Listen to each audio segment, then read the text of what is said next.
In yesterday's episode, we had painted a whole bunch of little tiny pieces, dark gray, that are going to be needed here in step number 30. Now I sort of look at step number 30 as being sort of a milestone. Now I don't know why. It's really no different from step 29 or step 31. It's just a number. But you know, it sort of makes you think like, my, we're up to step 30 already. And we just passed the center of the book there the other day. Well, I don't think we're halfway through this build yet, though. I think there are 64 steps in the build, and even after we're completely done, there's a lot of stuff that has to be done that isn't in the manual. For instance, the rigging. I'm noticing there is no rigging described in the manual, nor is there anything that describes how to do the railings. So, you know, we got to figure that all out ourselves. Now, yesterday I may have given some people the wrong impression when I went into my big, long monologue there, and I was saying things like, you know, it doesn't really matter if I finish it or not, just so long as I have fun and all this sort of stuff. Well, it sort of looked like I was sort of preparing you for the fact that I was planning on quitting it or something, and that's not the case at all. The plan is to finish it. The plan is to make a case and have it, you know, on display on a case, something that can be sort of handed down in the family. I don't know who's going to want it. Maybe one of my grandkids might want it. It's not going to be museum quality, I know that. But, you know, somebody might want it, you know, say Grandpa made this, you know, 50 years ago or something like that. You know, that's sort of my hope. But I don't know. We don't know the future. And I don't even know what's going to happen by the end of today yet. I don't know how far into step 30 we're going to go. But that's life. We just have to take it one step at a time. And one step at a time. Step 30, tomorrow step 31 maybe. We'll see how it goes. Now, I know I haven't been talking very much about the airbrush lately. I think I've used it twice now and I haven't said a word. Well, here's how I got it to work yesterday. I was using the new nozzle that came from Donna's place, and I was using the modified nozzle cap that I made from the, you know, the old setup. And it worked okay. You know, I'm starting to agree with Andy, who said it's 50% science and 50% voodoo. Well, I don't know about voodoo, but there seems to be a lot of luck involved because, you know, you push down on the little trigger there and you know you're going to get air, but are you going to get paint? Well, that's another story. This piece here, I wasn't seeing the texturing on the top of it like I did before we painted it, and I was wondering if maybe I put too much paint on. But I think it's okay.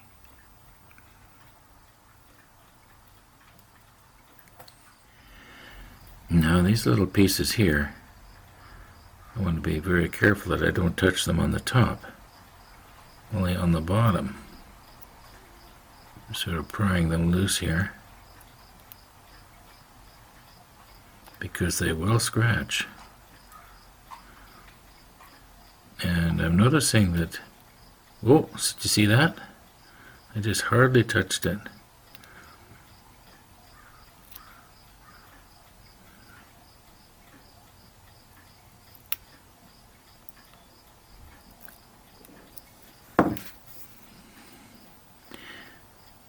Yeah, I use my rubber tipped ones here. This one here, it almost looks as though it could have had just a little bit more. See if I can turn it back over again. There. Almost looks like it could have just a little bit more paint on it, but it's not too bad.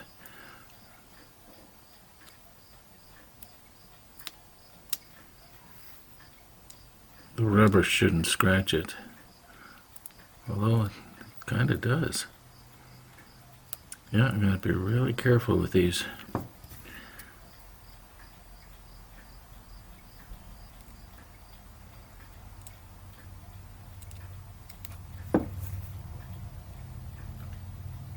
They have a tendency to want to re-adhere themselves. There we go. Okay, now if you will recall from several episodes ago, we had concluded that we can glue photo etch to plastic using the solvent. but we can't glue photo etch to photo etch.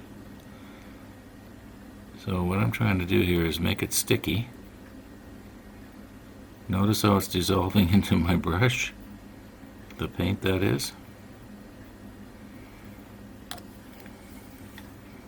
Now I don't want to wait too long here, and I don't want to press very hard either.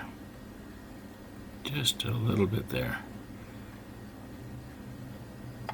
Well,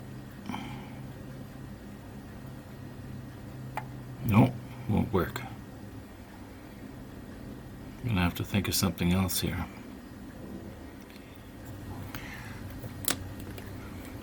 Well, there's a possibility I didn't soften it enough here.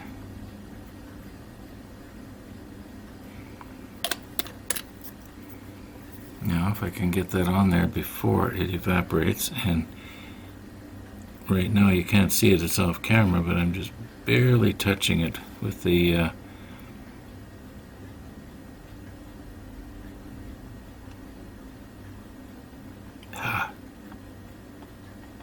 try and get it centered there. Yeah. I think it has to come just a tiny bit my way.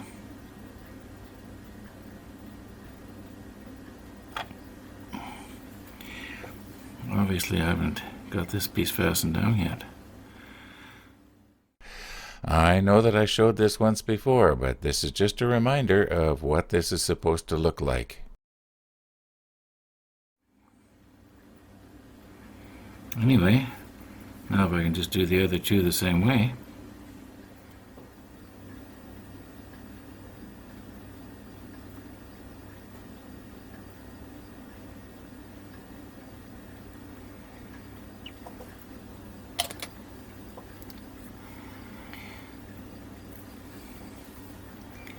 Okay, I'm just going to touch this as lightly as I can.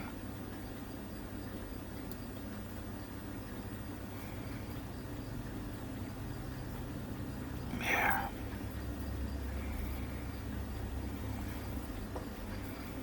It looks pretty straight too.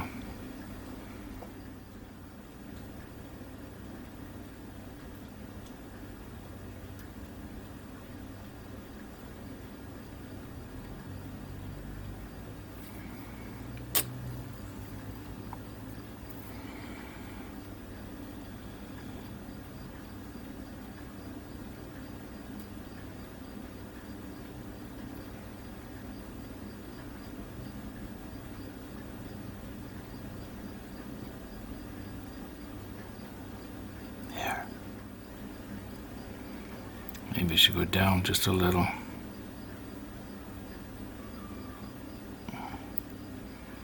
That looks pretty good to me. When you realize that this is a toothpick, then you realize how small these little pieces are.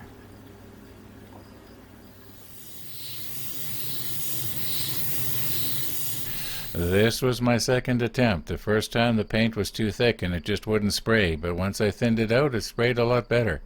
In fact, it wasn't spraying at all at first. Now it's spraying pretty good. And I'm starting at the bottom and I'm just slowly going up to the top. You should notice, if you look carefully, you'll notice that the paint is creeping its way up. And then what I did was I angled the nozzle off to one side and then to the other side. And that way I could catch the front and the back of those little outcroppings that are on the sides there. Anyway, worked pretty good. I'm happy. Now, would I use this turntable on something that's shaped like this again, especially if it's this large? Probably not. Yeah, I think it probably would have actually worked better if I had have just gone from side to side, turned it a quarter turn, side to side, you know, worked my way around.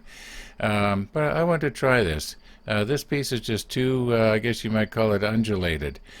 Too many parts sticking out that you sort of almost have to spray separately. Yeah, otherwise it did pretty good. It did pretty good. Once again, I'm happy. And I'm having fun.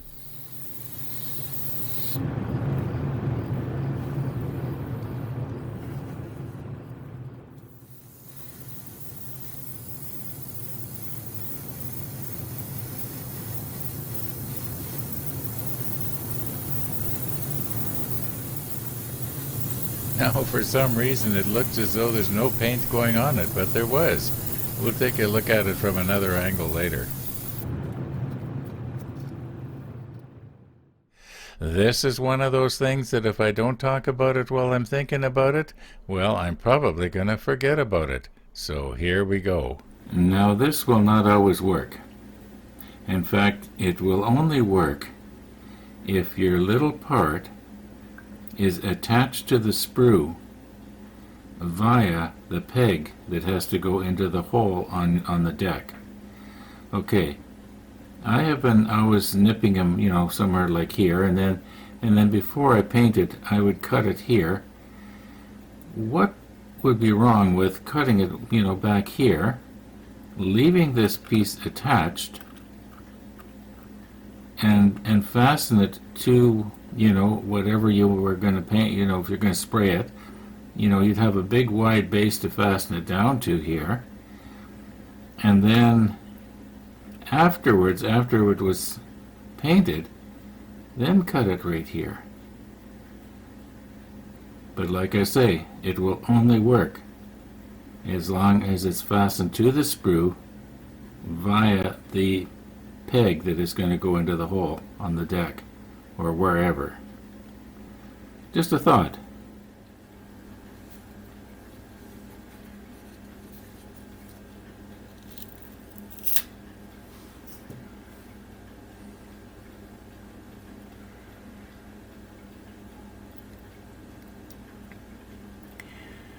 Well, I gotta try and mask this off somehow.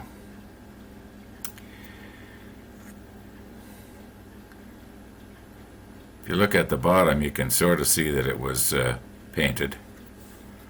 But looking at it edge on, it's especially from the back here, it doesn't really look like it was painted, but it was. The paint's on there. It's just so much the same color as the plastic here. A little darker. Anyway, like I say, gotta mask this off now and see if I can't paint this simulated teak planking with, I'm assuming it's teak, I don't know, with the deck tan paint.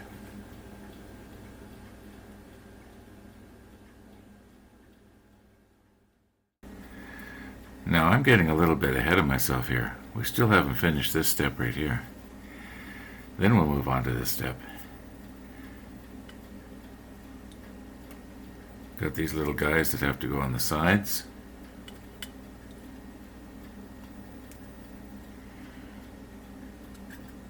Got a ladder to put on.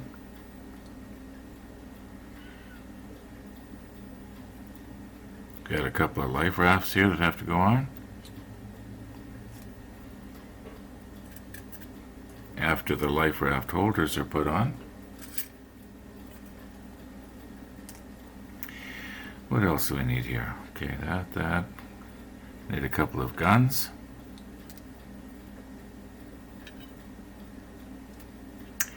Okay, the ladder. Got this piece. We've already did these three pieces.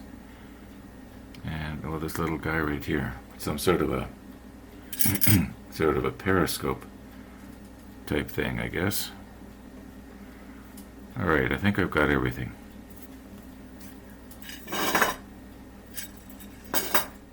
Okay, before we get started and we mount our little periscope right about where that piece of blue tack is, I found the piece of blue tack. And it wasn't stuck in the bottom of my sock. It was pretty much in the last place I would have looked for it. And I found it by accident just a few minutes ago. Now I'm sure you've heard this. It's always in the last place you'd look, because once you find it, you quit looking. Now our periscope is supposed to mount right in here. I think probably once I get a little bit of solvent in that hole, it'll stick in there.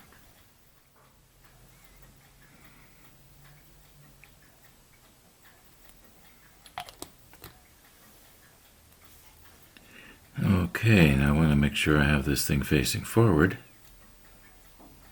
Mind you, I think it probably did swivel around.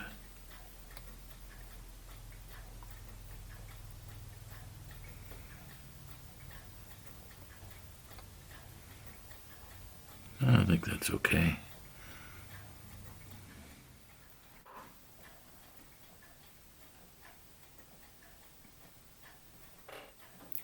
Well, you know what? I'm probably going to end up breaking it off before I'm done anyway. And here's a drawing of that periscope. At least it's Stefan's idea of what it looked like, and he's probably pretty close. Okay, we are laying on the port side, and you're sort of looking at it from the top down. I'm kind of doing a dry run here. On the other hand, it's in there. Maybe I should just let the extra thin wick its way in.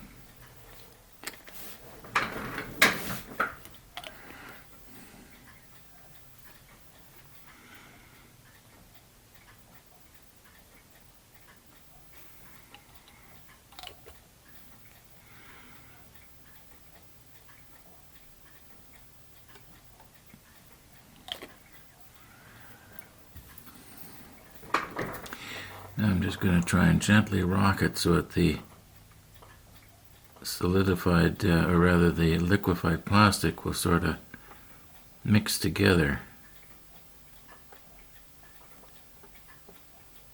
Okay, I think it will.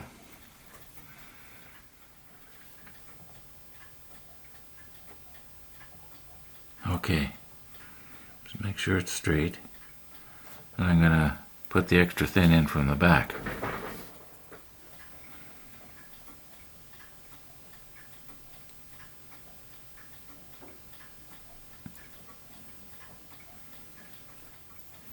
It still looks pretty straight. Maybe you could go down just a little on this end here.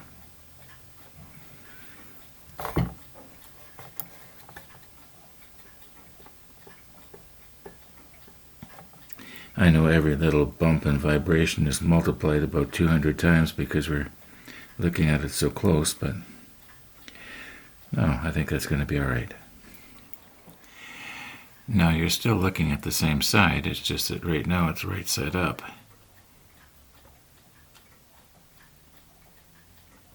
And yes, the life raft is supposed to be sticking up a little bit above the deck here.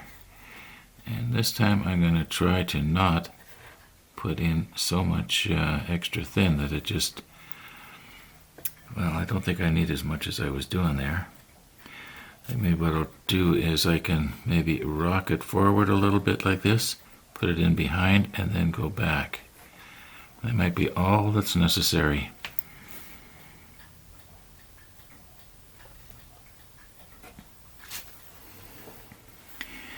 Okay, I'll try it like this maybe.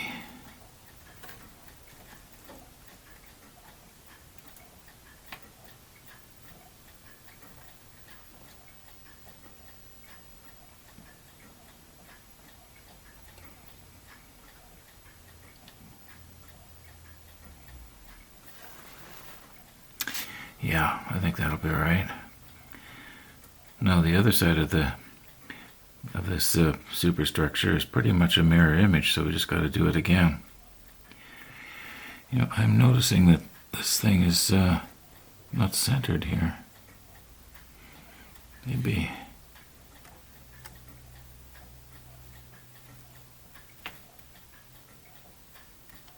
Okay.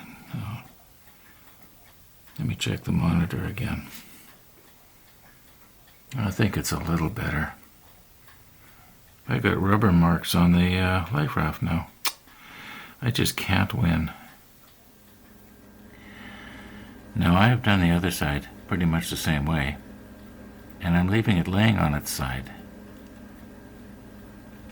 I don't know if this is going to work or it's going to want to keep falling out.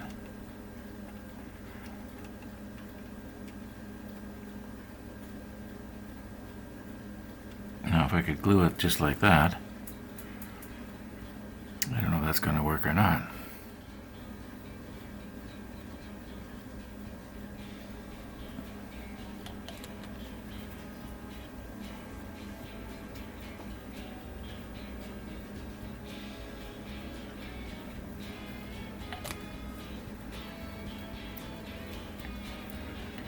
This time I'm going to try to not get rubber all over the place here.